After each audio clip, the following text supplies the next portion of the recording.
बिस्मिल्लाहिर्रहमानिर्रहीम अल्लाहुम्मा रब्बि इश्रह ली सदरी वयस्सिर ली अमरी वहलुल उक़दतम मिन लिसानी यफ़क़हू क़ौली वजअल ली वज़ीरम मिन अहली अल्लाहुम्मा रब्बि ज़िदना इल्मन नाफ़िआ या रब्बि बिल मुस्तफ़ा बल्लिग़ मक़ासिदना वग़फ़िर लना मा मदा या वासिअल करमी मौलाया सल्लि व सल्लिम दाइमन अबदा अला हबीबिका खैरिल ख़ल्क़ि कुल्लिहिम। अल्लाह रब्बुल इज़्ज़त जल्ल जलालुहु का बेइंतहा फ़ज़्ल व करम है कि उस रब्ब कायनात जल्ल जलालुहु ने हमें एक मरतबा फिर अशर मग़फ़िरत अता फ़रमाया और माह रमज़ान का ये दूसरा अशरा है। अशर मग़फ़िरत का आगाज़ है। रहमत का अशरा मुकम्मल हुआ, इसका मतलब रहमत ख़त्म नहीं हो गई, बल्कि अल्लाह तबारक व तआला ने रहमत को मग़फ़िरत में शामिल फ़रमा दिया। यानी ये ऐसा नहीं है कि मग़फ़िरत का अशरा आ गया तो रहमत ख़त्म हो गई, इसी मग़फ़िरत रह गई, बल्कि इसमें होता यह है कि अल्लाह तबारक व तआला रहमत को मग़फ़िरत में शामिल फ़रमा देता है। तो ये अशरा रहमत के साथ अब अशरा मग़फ़िरत भी हो गया है। अशरा रहमत में जो कमियाँ कोताहियाँ हो गई, जो गलतियाँ हो गई, उनसे हम मज़ीद एहतियात करें, अल्लाह की बारगाह में तौबा करें और अशरा मग़फ़िरत को अल्लाह तबारक व तआला की इबादत और रियाज़त में गुजारने की कोशिश करें। आइए आगाज़ करते हैं सूरह अनफ़ाल से। सूरह अनफ़ाल ये नामे पारे के आखिर से इसका आगाज़ हो रहा है। ये मदनी सूरह मुबारका है। एक कौल ये है कि यह सूरत इन 7 आयात के अलावा मदनी है कि जो मक्के में नाज़िल हुई, वो आयत नंबर 30 से उनका आगाज़ होता है। इस सूरत में 10 रुकू हैं, 75 आयतें हैं, 1075 कलिमात हैं और 5080 हुरूफ हैं। अनफ़ाल इसका नाम रखने की वजह यह है कि अनफ़ाल ये नफ़ल की जमा है, इसका माना गनीमत है। इस सूरत की पहले आयत में अनफ़ाल यानी माल गनीमत के अहकाम के बारे में मुसलमानों के सवाल और उन्हें दिए जाने वाले जवाबात का जिक्र है। इस मुनासबत से इसका नाम सूरह अनफ़ाल रखा गया है। इस सूरत का मरकज़ी मज़मून यह है कि इसमें माल गनीमत के अहकाम बयान हुए, ग़ज़वा बदर तफ़सीली बयान हुआ है और उसकी हिकमतें बयान की गई हैं कि ग़ज़वा बदर क्यों हुआ, इसकी हिकमतें क्या थी, इसको बयान फरमाया गया। इसी तरह मुसलमानों को जंग के उसूल सिखाए गए कि जब अगर दुश्मन तुम्हारे मुकाबले में आ जाए फिर तुम्हें जिहाद करना है, किस अंदाज से जिहाद करना है, ये सारा बयान फरमाया गया। और इसके अलावा जो मज़ीद मज़ामीन हैं उनका एक नज़र हम मुताला कर लेते हैं। अल्लाह तबारक व तआला और उसके हबीब अलैहिस्सलातु वस्सलाम की इताअत करने का हुक्म दिया गया और खौफ खुदा की फ़जीलत को बयान फरमाया गया। मक्का मुकर्रमा से हिजरत के वक्त ताजदार रिसालत सल्लल्लाहु तआला अलैहि वसल्लम के ख़िलाफ़ कुफ़ार की साजिश और अल्लाह तबारक व तआला का अपने हबीब अलैहिस्सलातु वस्सलाम को कुफ़ार की साजिश से महफूज रखने का बयान किया गया। नंबर 3, हर चीज़ में ज़रूरी असबाब इख्तियार करने के बाद अल्लाह पर तवक्कुल करने का हुक्म दिया गया। यानी तवक्कुल ये नहीं है कि असबाब को छोड़ दिया जाए, बल्कि तवक्कुल ये है कि तमाम असबाब इख्तियार किए जाएँ और फिर अल्लाह तबारक व तआला पर भरोसा किया जाए। ये जो आज लोग कहते हैं ना कि हमने तवक्कुल किया हुआ है, तो अल्लाह पे भरोसा किया हुआ है भाई, तो अल्लाह पे भरोसे का माना ही ये है कि तमाम ज़राए, तमाम असबाब इख्तियार किए जाएँ और फिर अल्लाह तबारक व तआला की ज़ात पर भरोसा किया जाए। मज़ीद फरमाया गया कि मुसलमानों को कुफ़ार के साथ किए हुए मुआहदे पूरे करने हैं और मुआहदा तोड़ने पर उनके साथ सख्ती करने का हुक्म दिया गया। जब एक एग्रीमेंट हो गया, मुआहदा हो गया, तो अब उस मुआहदे की पासदारी मुसलमानों पर भी लाजिम है, कुफ़ार पर भी लाजिम है। और अगर कुफ़ार उसका इनकार करते हैं या बग़ैर किसी वजह के उस मुआहदे को तोड़ देते हैं तो उनके साथ भी जिहाद करने का जिक्र किया गया। इसी तरह कुफ़ार के साथ जिहाद करने के मकासिद भी बयान फरमाया गया कि मकासिद क्या हैं जिहाद करने के। अगरचे क़िताल है, कत्ल किया जा रहा है इतना बड़ा, लेकिन उस कत्ल से लोगों की जान महफूज हो रही है, लोगों की इज़्ज़तें महफूज हो रही हैं, फ़साद फ़िल अर्ज़ को ख़त्म किया जा रहा है, ज़मीन से फ़साद को ख़त्म किया जा रहा है। तो कत्ल अगरचे अपने अंदर ये कबी फ़ेल है, लेकिन इस कबी फ़ेल के अंदर एक जो हिकमत और इल्लत मौजूद है वो ये है कि इस जिहाद की वजह से अमन कायम होगा और क़िताल की वजह से अमन कायम होगा, तो लिहाजा इस वजह से जिहाद और क़िताल की इजाज़त दी गई और उसके भी फिर अहकामात बयान फरमाए गए। ये नहीं कि जिसको दिल चाह मुँह उठा के कत्ल कर दिया या जहाँ पे चाह उठाकर मुँह उठाकर हमला कर दिया और सबूत मिले नहीं और जाके पूरी बस्तियाँ तहस नहस बर्बाद कर दी गई, बल्कि वाक़यात बयान फरमाए गए, हिकमतें बयान फरमाई गई और तमाम मामलात बयान फरमाए गए। और उन मामलात में ये है कि जब जंग हो तो अव्वल ये नहीं कि जाती चढ़ाई कर दी जाए, बल्कि पहले इस्लाम की दावत दी जाए। कबूल कर लें तो बहुत अच्छी बात है, अगर कबूल न करें इस्लाम की दावत तो फिर फरमाया गया कि उनसे मुआहदा किया जाए कि आप इस्लाम की छतरी के नीचे आइए और रहिए, हम इंशाअल्लाह हर तरह का फैसिलिटेट आपको करेंगे, हर तरह की सहूलत आपको फ़राम करेंगे और उसके मुकाबिल आपको जिज़िया देना होगा, जिसको जो है मतलब जो है वो टैक्स कह लीजिए, तो वो देना होगा आपको, और हम आपकी हर तरह से हिफाजत करेंगे और आपको हुकूक देंगे। तो यानी वो ज़िम्मी बन जाते हैं, फिर ये कुफ़ार यानी मुसलमानों के ज़िम्मे पर आ जाते हैं।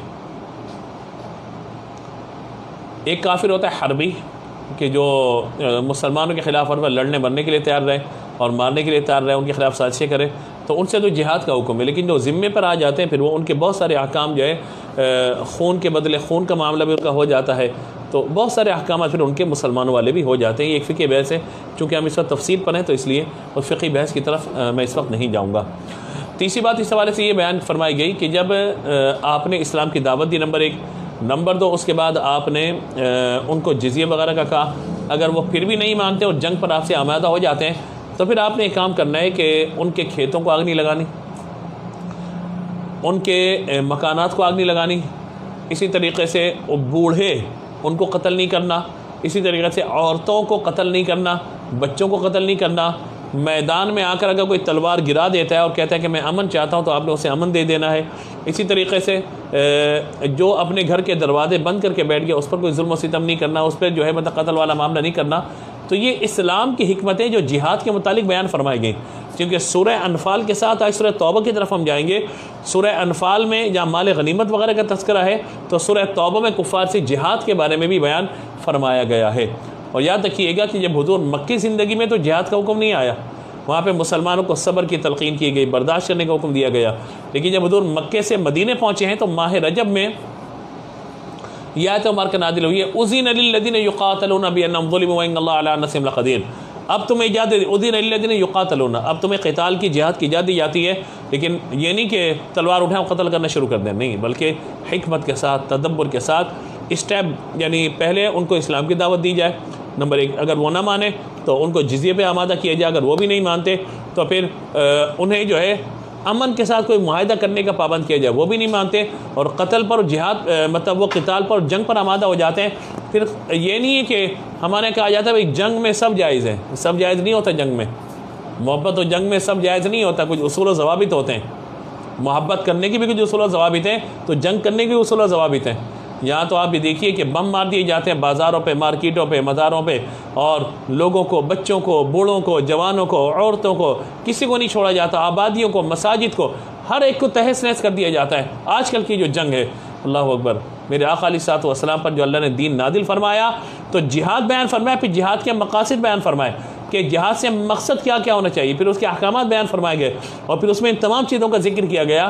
तो इस्लाम दीन फितरत है, मिजाज के मेरे और आपकी फितरत के इंतहाई करीब है, तो वहाँ पर इस बात को बयान फरमाया गया। इसी तरह कुफ़ार के दिलों में धाक बिठाने के लिए मुसलमानों को जंगी सादो सामान की भरपूर तैयारी का हुक्म दिया गया। ये आप देखिए ना कि हमारे जो डिफेंस पे मतलब ये बजट होता है डिफेंस के लिए, यानी फ़ौजी बजट जो हमारा होता है वो बाकी बजट से बहुत ज़्यादा होता है। इस पे लोग बड़ी बातें करते हैं कि देखिए जनाब फ़ौजी हमारा सारा पैसा खा गए और फ़ौजी लेके चले गए, ये हो गए, वो हो गए, और लोगों को नहीं मिलता। तो देखिए सेहत और तालीम के साथ साथ जो तीसरा अहम तरीन शोबा है आपका, वो आपका हिफाजत का शोबा है। अगर आपकी अफवाज नहीं होंगी, अगर फ़ौजी आपकी नहीं होगी, नए लोग उसमें भर्ती नहीं होंगे, उनको फैसिलिटेट नहीं किया जाएगा, असलहा नहीं ख़रीदा जाएगा और अपनी हिफाजत के लिए साइंसदानों से मिलकर टेक्नोलॉजी में तरक्की नहीं की जाएगी, नए नए आपने बम जो है नहीं बनाएंगे, नए नए असलहे के एग्रीमेंट नहीं करेंगे और जंगी सादो सामान की तैयारी नहीं करेंगे, तैयारे उड़ा रहे हैं। आप भी देखिए ना कि जब हमारा डिफेंस डे होता है 6 सितंबर को, तो क्या होता है उसमें कि उसमें मतलब ये मुख्तलिफ़ चीज़ें, इससे 23 मार्च को आप अफ़वाज पाकिस्तान के मामला देखिए कि वो क्या क्या कर रहे होते हैं। तो याद रखिएगा ये हर मुल्क के लिए ज़रूरी होता है। अगर आपकी वो लाइन कमज़ोर हो गई तो दुश्मन तो आप पर हमला कर जाएगा, आप पे कब्ज़ा कर जाएगा। तो अगर पाकिस्तान सलामत है तो अल्लाह तबारक व तआला के हुक्म से, अल्लाह के रसूल सल्लल्लाहु तआला अलैहि वसल्लम की दुआओं से, हुजूर की नज़र इनायत के साथ साथ ये फिर हमारी अफ़वाज पाकिस्तान का काम है कि जो इस मुल्क की हिफाजत के लिए अपना किरदार अदा कर रही हैं। तो हर एक को अपनी लिमिट में रहकर काम करना चाहिए, वो भी अपनी लिमिट में काम कर रहे हैं तो बहुत अच्छी बात है। हद से तजावुज़ करना, अपने मामला दूसरे इदारे के अंदर इन्वॉल्व कर देना और अपनी मर्ज़ी मुसल्लत कर देना, तो फिर ये बात का चीज़ होती है कि जो फिर डिस्टर्ब करती हैं। हर इदारा अपने उसूल ज़वाबित और अपने दायरेकार में रहकर काम करे, बहुत अच्छी बात है।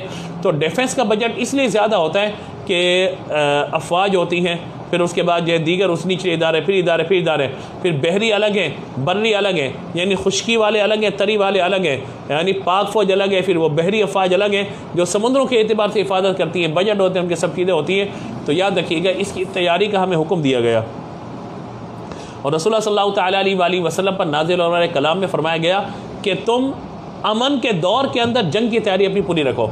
ये नहीं कि सर पे जंग मुसल्लत होगी तो अब वो मायदे किए जा रहे हो, ये नहीं। पहले तैयारी भरपूर होनी चाहिए और तैयारी भरपूर होनी चाहिए और उसमें किसी भी किस्म की कजी टेढ़ापन या कमज़ोरी उसमें नहीं होनी चाहिए। अगली बात फरमाएगी कि इस सूरत के आखिर में अब जंग हो गई, जिहाद हो गया, सब कुछ हो गया, अब कैदी बना लिए गए, अब उनके लिए भी कोई अहकाम आते या नहीं है। तो इस्लाम ने इस सूरत के आखिर में कैदियों के बारे में अहकाम बयान फरमाए, मुहाजिरीन और अंसार के मुजाहिदीन के फ़दाइल को बयान फरमाया गया। तो यूँ आप देखिए कि ओवरऑल इस सूरह मुबारक में अल्लाह तबारक व तआला ने जंगों के एतबार से, अल्लाह तबारक व तआला ने माल गनीमत के एतबार से, अल्लाह ताला ने जिहाद के एतबार से, उसके मकासद के एतबार से, जंगी साजो सामान की तैयारी के एतबार से और अल्लाह रब्बुल इज़्ज़त जल्ल जलालुहु ने मुहाजिरीन और अंसार के फ़दाइल बयान करते हुए मुजाहिदीन के फ़दाइल बयान फरमाए और कैदी अगर आ जाएँ तो उनके साथ क्या सलूक करना है, कैसे ज़िंदगी गुजारनी है। तो मेरा मशवरा आपको होगा, ख़ास तौर पे यंग जनरेशन, हमारे नौजवान बच्चे बच्चियाँ कि जो हमारा प्रोग्राम देखते हैं और फॉलो करते हैं हमें, मैं उनसे गुजारिश करूँगा, ख़ास तौर पर सबसे ओवरऑल सबसे गुजारिश करूँगा कि आप लोग बेटा पढ़ें इस सूरह मुबारक, सूरह अनफाल पढ़ें। ज़ाहिर है कि हम तो कम वक्त के अंदर मुख्तसर दौरानिए में खुलासतन चीज़ें पेश करते हैं, आप इसका पढ़ें तर्जमा। आप सूरह अनफाल की तफसीर पढ़िए तो इंशाअल्लाह आपको अंदाज़ा होगा कि क्या क्या चीज़ें बयान फरमाई गई हैं। हम आगाज़ करते हैं बिस्मिल्लाहिर्रहमानिर्रहीम, अल्लाह के नाम से शुरू जो निहायत मेहरबान रहमत फरमाने वाला है।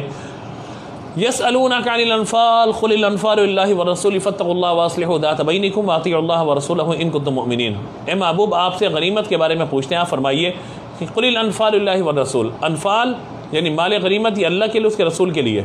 फत्तकुल्लाह व अस्लिहू ज़ात बैनिकुम,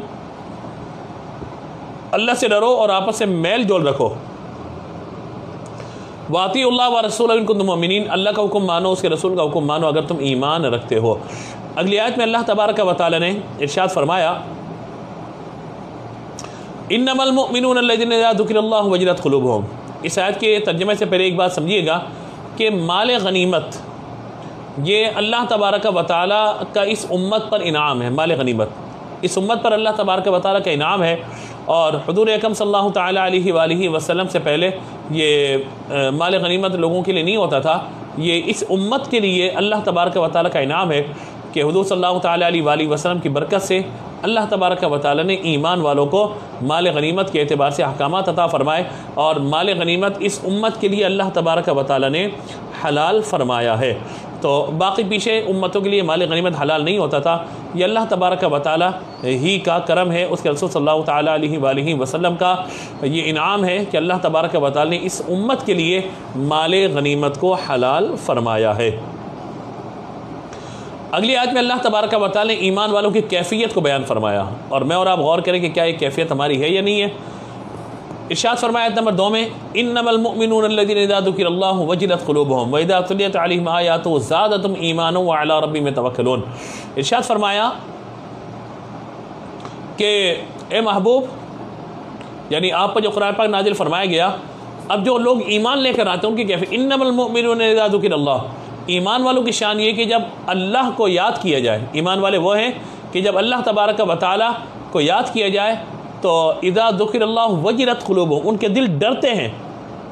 इज़ा तुलियत अलैहिम आयातुहु ज़ादतहुम ईमाना, और जब उन पर उसकी आयात की तिलावत की जाती है तो ज़ादतहुम ईमाना, उनके ईमान में ज़्यादती हो जाती है, ईमान बढ़ जाता है और व अला रब्बिहिम यतवक्कलून, अपने रब पर ही भरोसा करने वाले हैं। यहाँ पर अल्लाह तबारक व तआला ने ईमान वालों के 3 औसाफ बयान फरमाए। मैं और आप गौर करें ये सिफत हमारे अंदर है या नहीं है। पहला बस ये बयान हुआ कि जब अल्लाह तबारक व तआला को याद किया जाए तो उनके दिल डर जाते हैं, यानी खौफ अल्लाह तबारक व तआला का और अल्लाह की याद उनके दिल की तरफ आ जाती है। अल्लाह का खौफ 2 तरह का होता है। नंबर 1 अज़ाब के खौफ से गुनाहों को तर्क कर देना। नंबर 2 अल्लाह तबारक व तआला के जलाल और उसकी अज़मत, उसकी बेनियाजी से डरना। पहले किस्म का खौफ आम मुसलमानों में से परहेज़गारों को होता है और दूसरी किस्म का खौफ अंबिया मुरसलीन औलिया कामिलीन मुक़र्रब फरिश्तों को होता है, और जिसका अल्लाह ताला से जितना ज़्यादा क़ुर्ब होता है उतना ज़्यादा खौफ उसके दिल में होता है। तो आप देखिए कि अल्लाह तबारक व तआला का खौफ अगर दिल में है तो ये बहुत बड़ी सआदत की बात है कि बंदा गुनाह करते हुए डरे, कहीं ऐसा ना हो कि अल्लाह गुनाह की वजह से मुझसे नाराज़ हो जाए। वैसे भी अशरे मग़फ़िरत का आगाज़ है, तो गुनाहों से तो वैसे भी पूरी उम्र ही बचना है, लेकिन इस अशरे में ख़ास तौर पर कोशिश कीजिए कि गुनाहों से बचिए। अल्लाह ताला हमें गुनाहों से बचने की तौफ़ीक़ अता फ़रमाए। खौफ खुदा से मुताल्लिक़ बहुत सारी रिवायात हैं, बहुत सारे अहादीस में बातें बयान हुई हैं। फरमाया कि अल्लाह तबारक व तआला का खौफ वही रखने वाले हैं कि जो अल्लाह तबारक व तआला का डर अपने दिल में रखते हैं, वही खौफ रखते हैं, गुनाहों से बच जाते हैं। दूसरी खूबी ईमान वालों के बयान ये हो कि उनके ईमान में इजाफ़ा हो जाता है। यहाँ ईमान में ज़्यादती से मुराद मिक़दार में ज़्यादती मुराद नहीं है, बल्कि कैफ़ियत में ज़्यादती है। ऐसा नहीं है कि ईमान भाई एक आम शख्स है उसका ईमान 1 किलो का है, हाफिज़ कुरान है उसका ईमान 2 किलो का है, आलिम है उसका ईमान 5 किलो का है, मुफ्ती हो गया तो उसका ईमान जो है वो 10 किलो का हो गया है जी। और अगर कोई अल्लाह का वली बन गया तो उसका जो है ईमान वो मतलब 100 किलो का हो गया। तो ऐसा नहीं है, बल्कि कैफ़ियत नफ्स से ईमान तो एक ही है। ईमान तो एक कैफ़ियत का नाम है। इक़रार बिल लिसान व तस्दीक़ बिल क़ल्ब, दिल की तस्दीक़ है, ज़बान से इक़रार है। और रसूल सल्लल्लाहु अलैहि वसल्लम जो कुछ लेकर आए उसका ज़बान से इक़रार करना, दिल से तस्दीक़ करना, ये ईमान के तकाज़ों में से एक तकाज़ा है। तो ये है कैफ़ी। लेकिन कुरान की तिलावत करते हुए वइज़ा तुलियत अलैहिम आयातु ज़ादतहुम ईमाना, जब अल्लाह का ज़िक्र किया जाता है और उसकी आयत की तिलावत की जाती है तो आँखों में आंसू आ जाए, बंदा अश्कबार हो जाए। अल्लाहु अकबर। हज़रत अब्दुल्लाह बिन मसूद रज़ियल्लाहु तआला अन्हु इरशाद फरमाते हैं कि नबी मुकर्रम अलैहिस्सलातु वस्सलाम ने इरशाद फरमाया, जिस मोमिन बंदे की आँख से अल्लाह के खौफ से आंसू निकला और वह मच्छर के सर के बराबर हो और वह आंसू रुखसार के सामने के हिस्से को मस करे तो अल्लाह ताला उस पर दोज़ख को हराम फरमा देता है। अल्लाह हमें अपने खौफ से रोना नसीब फरमा दे। दुआ कीजिए, रो रो कर दुआ कीजिए। कुरान पढ़िए तो आंखों में आंसू आ जाए, कुरान सुनिए तो आंखों में आंसू आ जाए। अल्लाह का जिक्र हो, अल्लाह अल्लाह अल्लाह अल्लाह, ला इलाहा इल्लल्लाह का जिक्र कर रहे हो, कलमा तैयबा के विर्द कर रहे हो और कुरान की तिलावत कर रहे हो, यानी जब भी अल्लाह का जिक्र हो, कोई अल्लाह का जिक्र आपके सामने करे या आप अल्लाह का जिक्र कर रहे हो, फिर आंखों में आंसू आ जाए। कैफियत में ज़्यादती, बात का ये फरमाया गया कि ये बाल जो खड़े हो जाते हैं, रोंगटे खड़े हो जाना, ये भी अल्लाह तबारक व तआला की याद और ईमान में ज़्यादती का मामला है। बाद औक़ात बुज़ुर्गों ने यूँ भी लिखा कि बैठे बैठे एक कैफियत इंसान पर वारिद होती है कि अल्लाह के खौफ से, अल्लाह के अदाब से बंदा रोना शुरू कर देता है। और भाई ये भी बहुत बड़ा इनाम है कि अल्लाह तबारक व तआला के ज़िक्र और अल्लाह की याद में बंदा रोना शुरू कर दे। तीसरी खूबी ये बयान हुई है कि फरमाया कि वो अपने रब पे भरोसा करते हैं, यानी अपने तमाम काम अल्लाह के हवाले कर देते हैं, उसके अलावा किसी से ना ही कोई उम्मीद रखते हैं ना किसी से डरते हैं। तो ये असल बात यही है कि असबाब इख्तियार करके फिर मुसब्बिबल असबाब पे भरोसा किया जाए। इसकी तायद इस हदीस मुबारक में देखिए कि एक शख्स ने हुज़ूर सल्लल्लाहु तआला अलैहि वसल्लम की बारगाह में आकर अर्ज़ किया, या रसूलल्लाह सल्लल्लाहु तआला अलैहि वसल्लम, मैं अपने ऊँट को बांध कर तवक्कुल करूँ या खुला छोड़ के तवक्कुल करूँ? फरमाया कि उसे बांधो फिर अल्लाह पे तवक्कुल करो। मतलब ये कि सारे असबाब इख्तियार करो। घर में बाहर जाना है तो ताला लगा के जाओ, गाड़ी अगर खड़ी करनी है तो लॉक करो उसको, अल्लाह पे भरोसा करो, फिर उसके बाद ये तमाम। तवक्कुल के बारे में एक और हदीस मुबारक का मुताला करें जिससे हमारे और आपके ईमान और यकीन में मज़ीद पुख्तगी आए। हुज़ूर नबी मोहतरम सल्लल्लाहु तआला अलैहि वसल्लम ने इरशाद फरमाया, मेरी उम्मत में 70,000 अफराद ये हैं जो बग़ैर हिसाब के जन्नत में जाएंगे, बग़ैर हिसाब के। और ये लोग वो होंगे जो जंतर मंतर नहीं करते, यानी किसी पे जादू नहीं करते, फाल के लिए चुड़ियाँ नहीं उड़ाते और अपने रब तबारक व तआला पर भरोसा करने वाले। तो हमें अल्लाह पे भरोसा करना है, सच्चे दिल के साथ, यकीन कामिल के साथ अल्लाह पे भरोसा करेंगे, अल्लाह तबारक व तआला अपनी रहमत हम पे ज़रूर नाजिल फरमाएगा। आयत नंबर 3 में इरशाद हुआ और ये सूरह बकरा में भी इरशाद हुआ और यहाँ भी इरशाद हुआ, अल्लज़ीना युक़ीमूना अस्सलाता व मिम्मा रज़क़नाहुम युनफ़िक़ून, वो जो नमाज़ कायम रखें, यानी ईमान वालों की शान ये है कि वो नमाज़ कायम रखें और हमारे दिए से हमारे राह में कुछ खर्च करें। पहली आयत में ईमान वालों के 3 औसाफ बयान किए गए, अल्लाह के ज़िक्र और डर जाना, तिलावत कुरान के वक्त उनका ईमान ज़्यादा होना और अल्लाह तबारक व तआला पर तवक्कुल करना। इन तीनों अमाल का ताल्लुक़ दिल से है। अब इस आयत में 2 औसाफ बयान फरमाए गए जो ज़ाहिरी आज़ा से ताल्लुक़ रखते हैं। पहला वस्फ़ क्या है? फरमाया कि नमाज़ कायम रखते हैं, दायरे के नमाज को कायम रखना, उसके वक्त पे पढ़ना, शराइत फ़राइज़ के साथ तमाम चीज़ों का इख्तियार करना। दूसरा वस्फ़ ये कि हमारे दिए हुए से हमारी राह में ख़र्च करते हैं, यानी एक तो ज़कात खर्च करनी है, दूसरा हज में खर्च करना है, जिहाद में खर्च करना है, नेक कामों में खर्च करना है, गरीबों की मदद करनी है। तो ये ईमान वालों की कैफियत और खूबी बयान फरमाई गई है कि वो अल्लाह तबारक व तआला की राह में दिया हुआ, यानी जो अल्लाह ने उनको दिया वो अल्लाह की राह में ख़र्च करते हैं। तो ख़र्च करने के लिए एक बात मशवरतन अर्ज़ करता हूँ आपको कि देखिए कि बाद लोग ख़र्च करते वक्त समझते हैं कि पैसा जितना हमारे पास है तो समझदार भी हम बहुत हैं, अक्लमंद भी हम बहुत हैं। याद रखिएगा जब आप ख़र्च करना चाहें तो किसी आलिम से, जिन मुफ्ती साहब पर आपका एतमाद है, और उनसे आप अगर रहनुमाई लेते हैं, और होना चाहिए, जिस तरह एक डॉक्टर का नंबर हमारे मोबाइल में होता है, एक फिजिशियन का नंबर हमारे मोबाइल में होता है, तो इसी तरीके से एक मुफ्ती साहब का नंबर भी मोबाइल में ज़रूर होना चाहिए ताकि उनसे रब्ता हो और उनसे शरई रहनुमाई लेकर तमाम कामों को किया जाए। तो ये गुजारिश अगेन मैं बहुत दफ़ा अर्ज़ करता हूँ ये बात, और तमाम अहले मोहब्बत से कि जो मुफ्तियान कराम, यानी जिन पर आपको एतमाद है, मुफ्तियान कराम, ज़ाहिर है कि वो अपने दिल की बात, अपनी मर्ज़ी की बात कोई नहीं बताएंगे। जो अल्लाह का हुक्म है, अल्लाह के रसूल का हुक्म, वही आपको बताएंगे। तो थोड़ा सा आप उनसे रब्ता अपना बढ़ाइए और उनसे रहनुमाई लीजिए, उनके पीछे पड़ मत जाइएगा कि हर बात में मैसेज और टैक्स, और ये वो रहनुमाई लीजिए। और मुफ्तियान कराम ज़ाहिर है कि उनका काम ही है लोगों को रहनुमाई देना।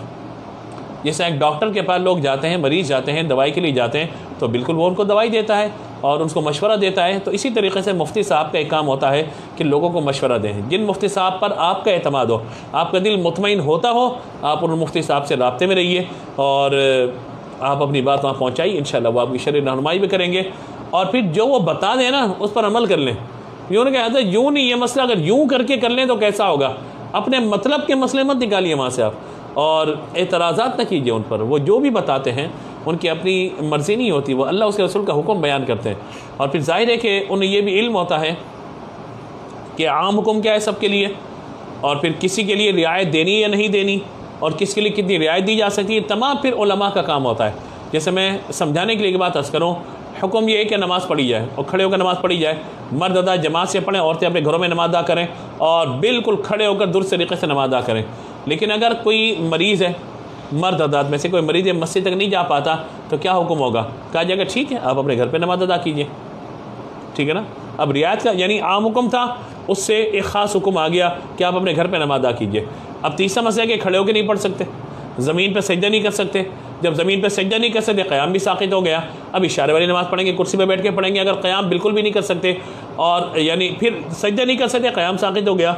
लेकिन सजदा ज़मीन पे कर सकते हैं मगर क़याम लंबा नहीं कर सकते, तो कहा जाएगा कि आप जितनी देर मुमकिन है आपके लिए, अगरचे सूरह फातिहा की मिक़दार या तकबीर तहरीमा की मिक़दार, यानी जितनी मिक़दार क़याम फ़र्ज़ है, क़िरात फ़र्ज़ है, उतनी देर क़याम को फ़र्ज़ तस्वुर कर लीजिए। तो जो क़याम, अगर क़िरात वाजिब है तो फिर क़याम भी वाजिब हो गया, अगर क़िरात सुन्नत है तो क़याम भी फिर सुन्नत हो गया। तो अगर वो खड़ा हो सकता है और ज़मीन पर सजदा कर सकता है तो हुक्म दिया जाएगा जितनी देर आप खड़े हो सकते हो उतनी देर खड़े हो जाएं, और फिर उसके बाद आप बैठ जाइए, रकात मुकम्मल कीजिए, फिर खड़े हो जाइए। अगरचे दीवार के आस से सारे से खड़े हो सकते हो। लेकिन अगर कोई शख्स ज़मीन पर सजदा नहीं कर सकता, अब उसके लिए क़याम साक़ित हो गया। वो चाहे ज़मीन पर बैठ के नमाज़ पढ़े, चाहे कुर्सी पर बैठ के नमाज़ पढ़े। उसमें हो गई है कि रुकू में थोड़ा सा कम झुकेंगे, सजदे में थोड़ा सा ज़्यादा झुका जाएगा। तो बंदा बाकी लोग यूँ करते हैं कि रुकू में झुके, यूँ थोड़ा सा ज़्यादा उसमें फ़र्क होना चाहिए झुकने के एतबार से। यानी लोग जो है वो मतलब हाथ भी आगे बढ़ा लेते हैं, जैसे हाथ रखे में रुकू किया, अब सजदे में हाथों को आगे बढ़ा दिया, यूँ कर लिया।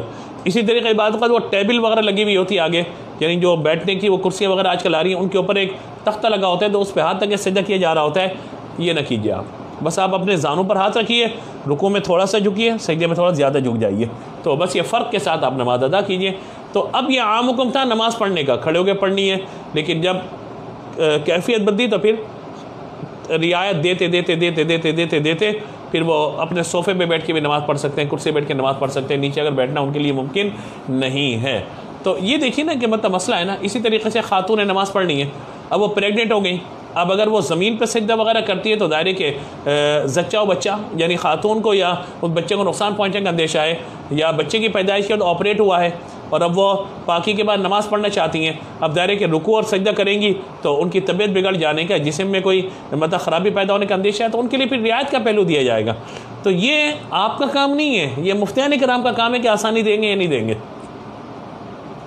तो इसीलिए मुफ्तियान किराम जो सहीउल अक़ीदा हैं और आपका जिन पर एतमाद, उनके पीछे आप बिल्कुल उनको फॉलो कीजिए। और हमारा जो पेज है फेसबुक वाला, अगर आप इसको फॉलो करेंगे इंशाअल्लाह यहाँ से जुम्मे के बयानात भी, और यहाँ से अल्हम्दुलिल्लाह अल्लाह की रहमत से उसके फ़ज़ल से मैं अर्ज़ करता हूँ कि तरबियती बयानात, तफसीर का मामला आयत से आयत तफसीर एक अच्छी बात है और बहुत सारे लोग कर रहे हैं, लेकिन हम कहते हैं कि आप 20 आयत का मुताला करें, आप 2 रुकू का मुताला, लेकिन ऐसा मुताला हो कि वो उससे कुछ ना कुछ नतीजा लेकर निकलें।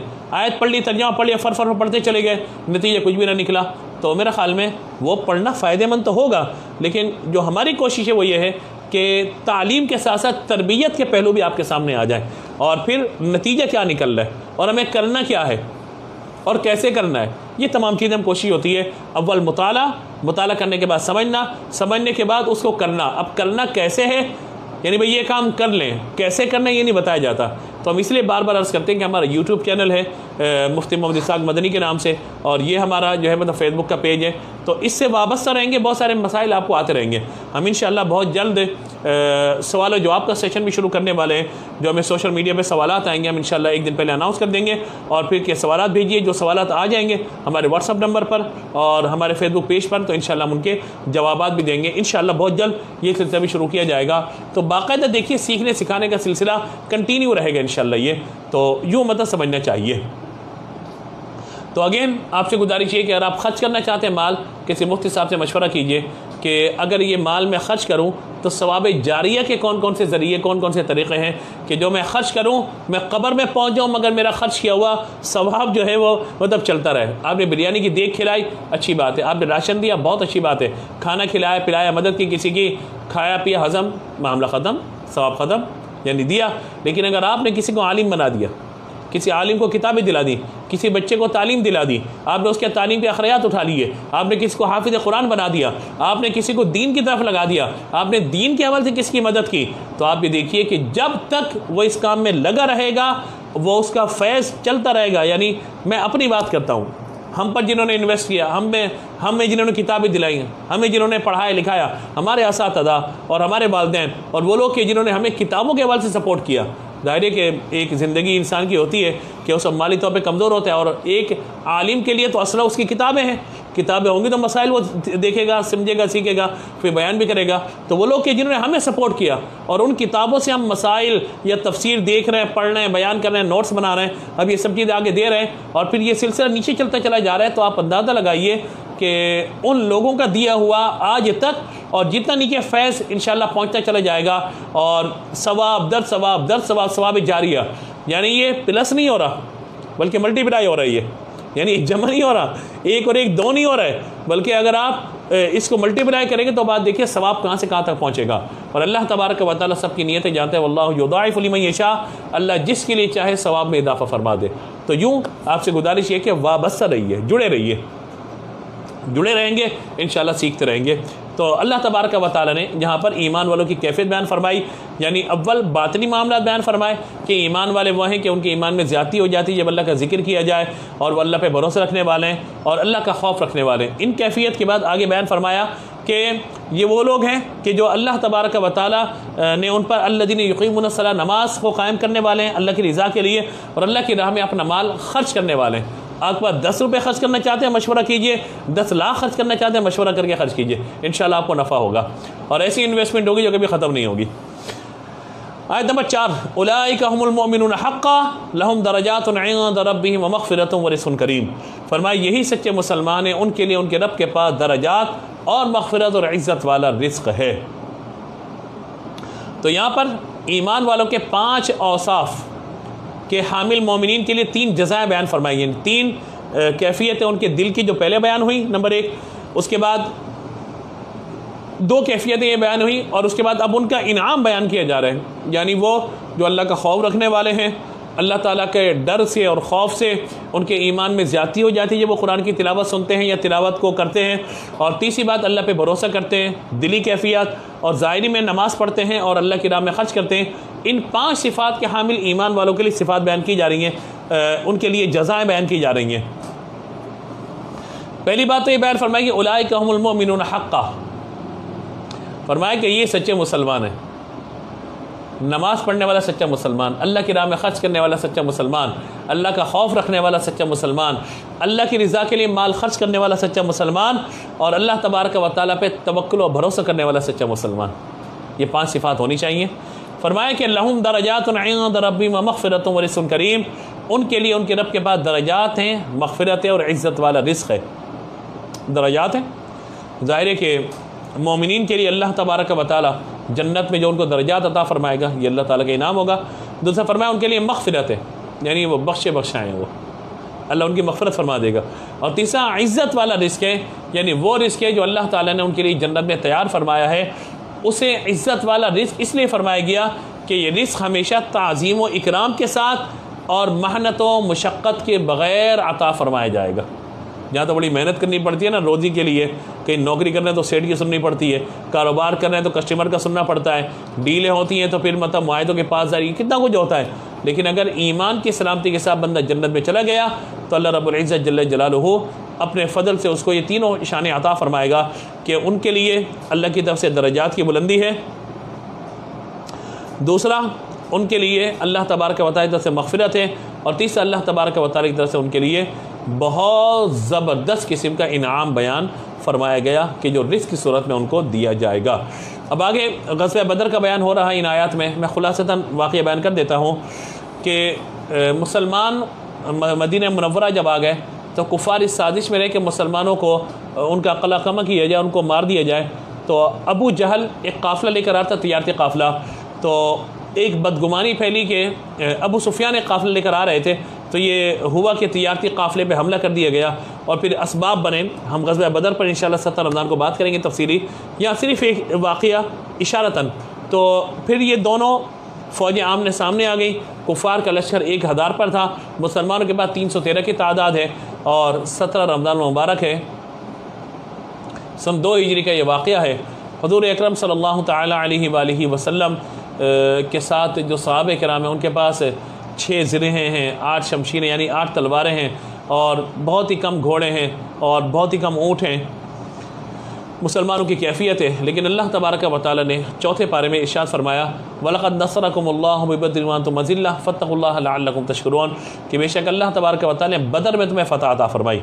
तो ये क्या था मामला कि अल्लाह तबारक व तआला ने फिर बिसलासति आलाफ़ि मिनल मलाइका, कि अल्लाह ताला ने 3000 फ़रिश्तों की फ़ौज भेजी, फिर भी खमसति आलाफ़ि मिनल मलाइका, फिर 5000 फ़रिश्तों की जमात भेजी और अल्लाह तबारक व तआला ने मुसलमानों को फ़तह अता फ़रमाई। 70 काफिर इसमें मारे गए और 14 मुसलमान इसमें शहीद हुए। तो अल्लाह तबारक व तआला ने फरमाया कि ये अल्लाह तबारक व तआला की तरफ से तुम्हारे लिए इनाम था। अन्नी मुमिद्दुकुम बिअल्फ़िम मिनल मलाइका, के 1000 फ़रिश्ते आए।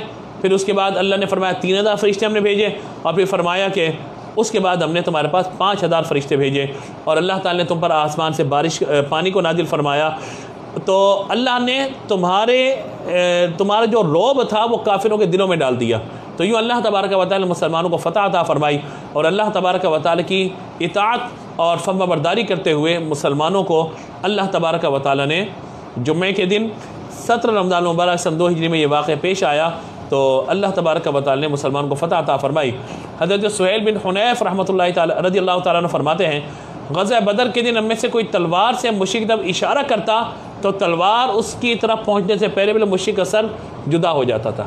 तो ये अल्लाह ने मुसलमानों को ये इज़्ज़तें अता फरमाई। और अल्लाह तबारक व तआला ने सूरह आल इमरान में बयान फरमाया, वला तहीनु वला तहज़नु व अंतुम अल-आलऊन, तुम बुज़दिली नहीं करना, वला तहज़नु गम भी नहीं करना, व अंतुम अल-आलऊन, कामयाब तुम ही होगे इनको तुम मोमिन अगर तुम ईमान वाले हो।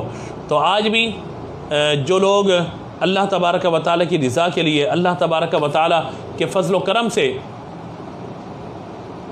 जो लोग जिहाद के एतबार से कोशिशें करते हैं, अफ़वाज पाकिस्तान ख़ास तौर पर जो इस सिलसिले में कोशिशें करती हैं, तो ये अल्लाह तबारक व तआला ही का इनाम है कि दुश्मन पे मुसल्लत नहीं हो पाता।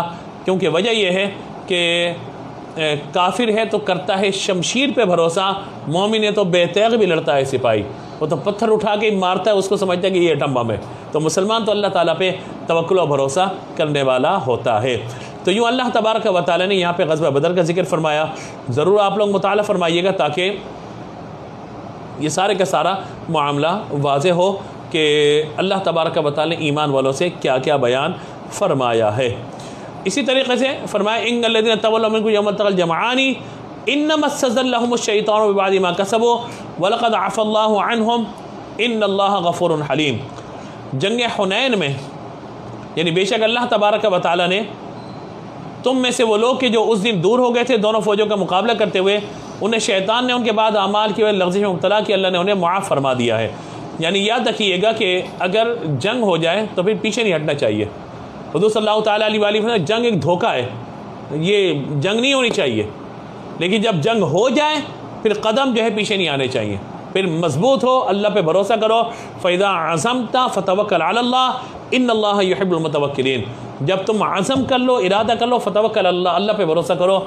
अल्लाह तबारक व तआला ही भरोसा करने वालों को अल्लाह तबारक व तआला पसंद फरमाता है। व अल्लाह फ़ल्यतवक्कलिल मुमिनून, और ईमान वालों को अल्लाह ही पर भरोसा करना चाहिए।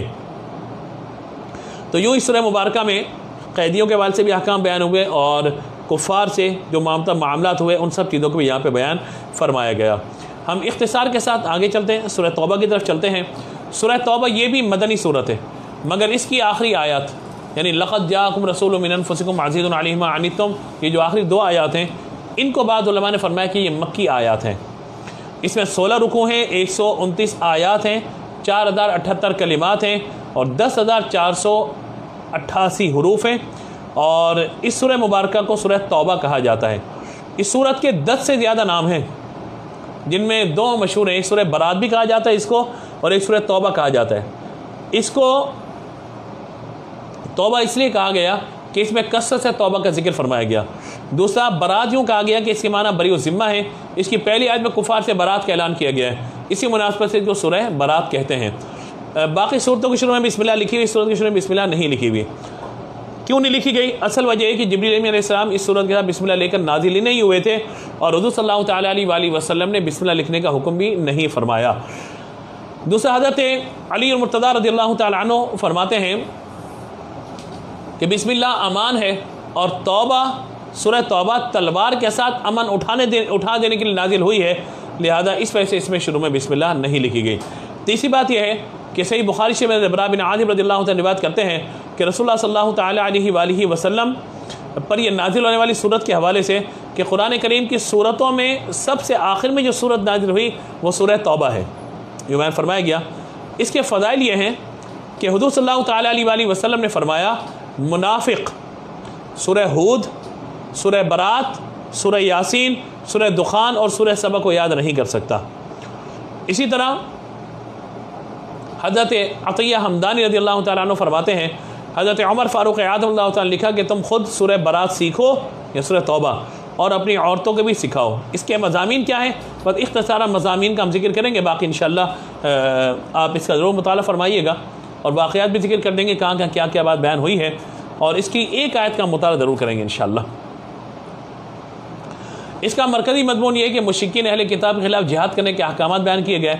ग़ज़वा तबूक से मुनाफिकों को रोक कर मुसलमानों मुनाफिकों में एक फ़र्क कर दिया गया, और मज़ीद मज़ामीन ये है इसमें मुश्रिकीन से बरात का ऐलान किया गया कि जिनसे मुसलमानों को मुआहदा हुआ और वो अपने मुआहदे पर कायम न रहे।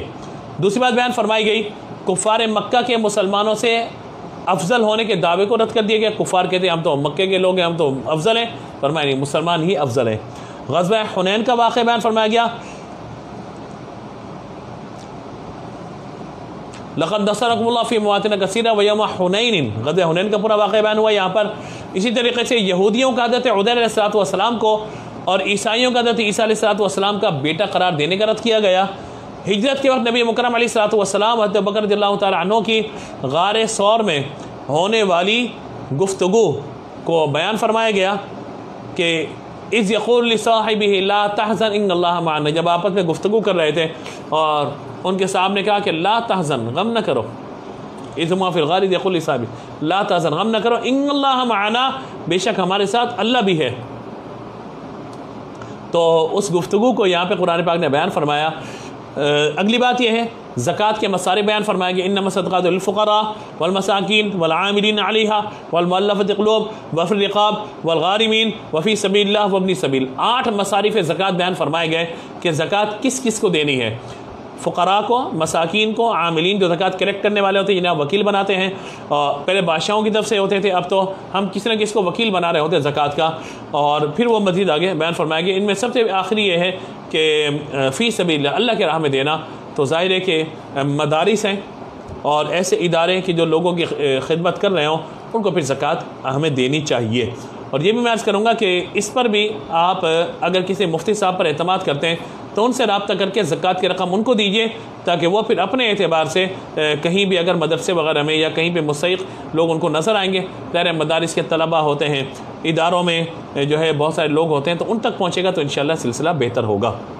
बाकी आप जहाँ भी मुस्तहिक़ीन को देखें दें, अव्वल आपके अपने ख़ानदान वाले करीबी अजीज़ रिश्तेदार। चलें मसला मैं बयान कर देता हूँ, ज़कात किसको नहीं दे सकते ये समझ लीजिए, इसके अलावा बाकी सबको दे सकते हैं। नंबर 1, अपने माँ बाप, यानी आपके जो माँ बाप हैं और जो आपकी औलाद है, यानी आप जिनकी औलाद हैं और जो आपकी औलाद है। मिसाल के तौर पर ऊपर जाइए तो माँ बाप, नाना नानी, दादा दादी, ऊपर तक चले जाइए, इनको ज़कात नहीं दे सकते। नीचे की तरफ आ जाइए, बेटा बेटी, पोता पोती, नवासा नवासी, इनको ज़कात नहीं दे सकते। इसी तरीके से मियाँ बीवी एक दूसरे को नहीं दे सकते, शौहर बीवी को, बीवी शौहर को ज़कात नहीं दे सकते, सादात किराम को ज़कात नहीं दे सकते, और जो कुफ़ार हैं उनको नहीं दे सकते। तो ये ज़कात न देने वाले मामला ध्यान में रखिए अपने, यानी माँ बाप, नाना नानी, दादा दादी, ऊपर चले जाइए, यानी माँ बाप और उनके माँ बाप, औलाद और उनकी औलाद, औलाद दर औलाद, बेटा बेटी, पोता पोती, नवासा नवासी, उनको नहीं दे सकते। मियाँ बीवी एक दूसरे को नहीं दे सकते, और सादात किराम को ज़कात नहीं दी जा सकती, और कुफ़ार को नहीं दे सकते। इसी तरीके से वो शख्स के जो साहिब निसाब है, जिसके पास 52.5 तोले चांदी की रकम, जो तकरीबन कमोबेश 46 से 47 हज़ार के दरमियान इस साल है, उसको ज़कात नहीं दे सकते। हाँ, अगर आपने किसी को ज़कात दी कि भाई आप ये लीजिए और आप किसी और को दे दीजिएगा, यानी वो शख्स जो है वो साहिब निसाब था, उसको आपने वकील बना के दी, फिर वो आगे जो है वो खर्च कर सकता है। दूसरी बात यह है कि ज़कात के एतबार से एक और मसला ज़रूर ध्यान में रखिएगा कि ज़कात पे आप कंडीशन नहीं लगा सकते कि मैं आपको ज़कात के भाई 50,000 रुपये दे रहा हूँ, इससे आप राशन बांट दीजिए। ऐसा नहीं होता। ज़कात में फ़कीर शरई को मालिक बनाना होता है, तो वो जिसको आप दे दें फिर वो राशन ख़रीदे आप, तो फिर उसकी मर्ज़ी जो भी करें। और अहम तरीन बात, लोग अक्सर पूछते हैं बहन भाई को ज़कात दे सकते हैं? बिल्कुल दे सकते हैं। सगे बहन भाइयों को ज़कात दे सकते हैं, बशर्ते कि वो सैयद वगैरह ना हो, ये जो मैंने तफसीलात आपको बताई हैं। तो अगर वो मुस्तहिक़ ज़कात है तो उनको दीजिए। और ये 2 चीज़ें हैं ज़कात देने के एतबार से, करीब रिश्तेदारों को, यानी खाला हैं, पुप्पी हैं, भतीजे हैं, भांजे हैं, इनको बिल्कुल आप ज़कात अदा कीजिए, लाजमी तौर पर ज़कात दीजिए। अब देखिए शरीयत ने निज़ाम क्या रखा, माँ बाप अपनी औलाद को, औलाद अपने माँ बाप को ज़कात नहीं दे सकते, लेकिन आप अंदाज़ा लगाइए कि यानी एक शख्स अपने बेटे को तो ज़कात नहीं दे सकता, लेकिन अगर बेटे के हालात ख़राब है और बहू भी मुस्तहिक़ ज़कात है तो अपनी बहू को ज़कात दे सकता है। इसी तरीके से अगर जो है मतलब वो बेटी है उसकी और बेटी के हालात जो है मतलब मुनासिब नहीं है और दामाद साहिब निसाब नहीं है, तो फिर दामाद को ज़कात दे सकता है, भले वो बेटी में खर्च करे, उसकी कोई मसला ही नहीं है। मिल्कियत बदलेगी तो हुक्म बदल जाएगा। तो शरीयत ने, इस्लाम ने हर जगह पे लिहाज रखा है, आम हुक्म और फिर उसमें तखसीस और आसानी वाले मामलात बयान फरमाए गए। इसी तरीके से मस्जिद दिरार का वाक़या बयान फरमाया गया और मस्जिद क़ुबा की फजीलत बयान फरमाई गई। काफिरों ने, यहूदियों ने एक मस्जिद बनाई थी और उन्होंने कहा था कि इसमें बैठकर मुसलमानों के खिलाफ साजिश करेंगे, तो उस मस्जिद को आग लगा दी थी, जला दिया गया था।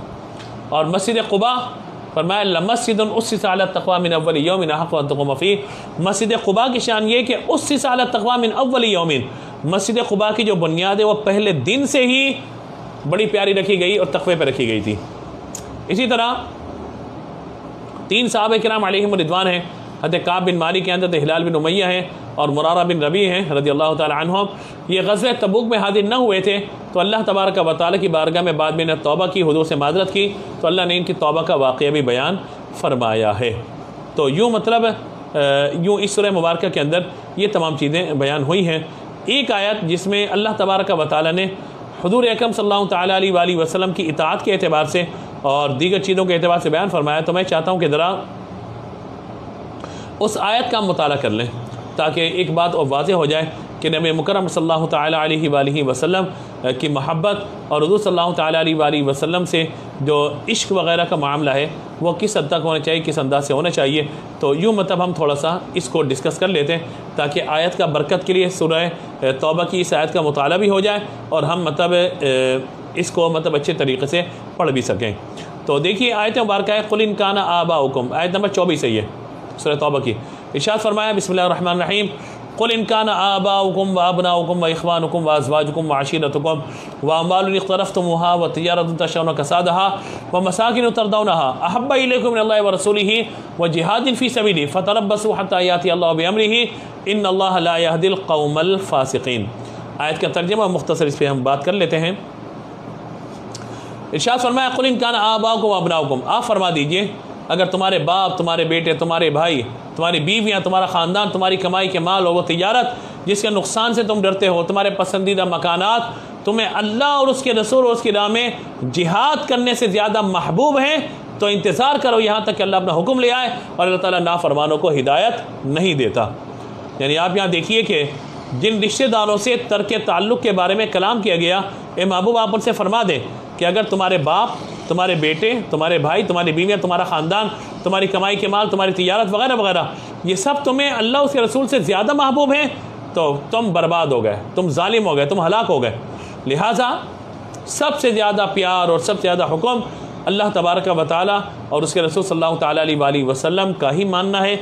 अल्लामा क़ादी अय्याज़ रहमतुल्लाहि ताला अलैह फरमाते हैं कि रसूल सल्लल्लाहु अलैहि वसल्लम की मोहब्बत के लाजिम होने, फ़र्ज़ और अहम चीज़ होने और आप अलैहिस्सलातु वस्सलाम के इस मोहब्बत के असल हक़दार होने के बारे में तरग़ीब, तंबीह और दलील व हुज्जत होने के लिए आयत काफ़ी है। सुभान अल्लाह। हज़रत अनस रज़ियल्लाहु तआला रिवायत करते हैं कि हुज़ूर अक़दस सल्लल्लाहु तआला अलैहि वसल्लम ने फरमाया, जिस शख्स में 3 बातों से ईमान की हलावत पाली, अल्लाह उसके रसूल उसे सबसे ज़्यादा प्यारे हों, यानी कायनात की कोई भी चीज़ आ जाए अल्लाह उसके सबसे ज़्यादा मोहब्बत होनी चाहिए। और दूसरा फरमाया कि अल्लाह ताला ही से किस लिए मोहब्बत करे, और तीसरी बात फरमाई कि कुफर की तरह लौटने को ऐसा बुरा जाने जिससे आग में डाला जाना बुरा होता है। तो यूँ याद रखिएगा कि नबी मुकर्रम अलैहिस्सलातु वस्सलाम की मोहब्बत ही सबसे ज़्यादा होनी चाहिए। और इस मोहब्बत पे अजर क्या है और इस मोहब्बत का इनाम क्या होगा, आइए ज़रा हम मुताला कर लेते हैं उन हदीस का जिनमें नबी मुकर्रम अलैहिस्सलातु वस्सलाम ने बयान फरमाया। हज़रत सफ़ान बिन क़ुदामा रज़ियल्लाहु ताला अन्हु फरमाते हैं कि मैंने हिजरत की, मदीने पहुँचा और हुज़ूर सल्लल्लाहु ताला अलैहि वसल्लम की खिदमत में हाजिर हुआ। आज के या रसूलल्लाह अपना 10 से मुबारक मुझे बताइए, मुझे दीजिए ताकि मैं आपकी बैअत करूँ। हुज़ूर अकरम सल्लल्लाहु ताला अलैहि वसल्लम ने फरमाया कि ठीक है। हाथ बढ़ाया तो मैंने हुज़ूर के हाथ को पकड़ा और मैंने कहा या रसूलल्लाह मैं आपसे मोहब्बत करता हूँ, मैं आपको बड़ा महबूब रखता हूँ। फरमाया अलमरउ मअ मन अहब्बा, अलमरउ मअ मन अहब्बा, मर्द जिससे मोहब्बत रखे उसके साथ होगा। तो ये क्या हुआ अंदाज़ कि अल्लाह तबारक व तआला ने भी अपने महबूब सल्लल्लाहु ताला अलैहि वसल्लम की मोहब्बत के बाद फरमाया जो जिससे मोहब्बत करता होगा उसी के साथ होगा। अब मोहब्बत की अलामात क्या हैं, बस इन अलामात का मुताला करेंगे। चंद अलामात को हम देख लेते हैं कि हम आशिक रसूल हैं या नहीं है, हम हुज़ूर से मोहब्बत रखते हैं या नहीं। अक़वाल में, अफ़आल में हुज़ूर की पैरवी करना, यानी हुज़ूर ने जो काम करने का हुक्म दिया उन्हें करना और जिनसे मना किया उनसे रुक जाना, यह है मोहब्बत। और हुज़ूर सल्लल्लाहु ताला अलैहि वसल्लम की सुन्नतों पर अमल करना। दूसरी बात, आप अलैहिस्सलातु वस्सलाम ने जिस अमल की तरगीब दी उसे अपनी नफसानी और शाहवानी ख्वाहिशात पर तरजीह देना। दिल नहीं चाह रहा किस काम को करने का, मगर हुज़ूर का हुक्म है करना है तो आप कर लीजिए। तीसरा, बकसरत नबी मुकर्रम अलैहिस्सलातु वस्सलाम का जिक्र करना और आप अलैहिस्सलातु वस्सलाम पर दुरूद पाक पढ़ना और आपकी सीरत तय्यबा का मुताला करना। ज़िक्र हबीब अलैहिस्सलातु वस्सलाम के बाद ताज़ीम व तौक़ीर बजा लाना और इसमें गिरामी सुनकर इनकिसारी का इजहार करना। जिससे हुज़ूर ने मोहब्बत की उनसे भी मोहब्बत करना, जैसे हुज़ूर के सहाबा हैं, हुज़ूर के अहले बैत हैं, हुज़ूर का शहर है, हुज़ूर के मकान हैं, हुज़ूर से निस्बत जितनी चीज़ें हैं, हुज़ूर की सवारी वाले जानवर हैं, यानी हुज़ूर ने जिसको महबूब रखा हम भी उसको महबूब रखें। जिस चीज़ से हुज़ूर ने दुश्मनी की उससे हम भी दुश्मनी रखें। इस तरह कुरान से मोहब्बत करें और हुज़ूर अकरम सल्लल्लाहु ताला अलैहि वसल्लम की उम्मत के साथ मेहरबानी से पेश आएँ। तो ये वो अलामात हैं जो हमें गौर करनी चाहिए कि हुज़ूर की उम्मत का कितना दर्द मेरे और आपके दिल में मौजूद है। हम हुज़ूर सल्लल्लाहु ताला अलैहि वसल्लम की उम्मत का कितना ख्याल करने वाले हैं। हम नबी मुकर्रम अलैहिस्सलातु वस्सलाम की उम्मत के हवाले से किस हद तक सनसियार हैं कि हम उम्मत की इस्लाह किस तरीके से करते हैं, उम्मत को दर्स देना, उम्मत को वाद व नसीहत करना, उम्मत के लिए जलना कुड़ना, उम्मत के लिए दुआ करना, उम्मत के लिए उम्मत को जोड़ने की कोशिश करना, इस सवाल से हमारा क्या किरदार है। तो लिहाजा इस तरफ भी हमें तवज्जो करने की बहुत ज़्यादा ज़रूरत है। अल्लाह तबारक व तआला हम सबको हुज़ूर अकरम सल्लल्लाहु तआला अलैहि वसल्लम की महब्बत में ही ज़िंदगी और मौत अता फ़रमाए और अल्लाह रब्बुल इज़्ज़त जल्ल जलालुहु हमें अहकाम इस्लाम पर अमल करने की तौफ़ीक़ अता फ़रमाए। गुफ्तगू में गलती हो गई जो अल्लाह की बारगाह में तौबा करते हैं, माफ़ी मांगते हैं। अस्तग़फ़िरुल्लाह रब्बी मिन कुल्लि ज़ंबिन व अतूबु इलैहि, सुब्हानकल्लाहुम्मा व बिहम्दिका ला इलाहा इल्ला अंता अस्तग़फ़िरुका व अतूबु इलैक। इंशाअल्लाह कल आपसे मुलाकात होगी। अस्सलामु अलैकुम व रहमतुल्लाह।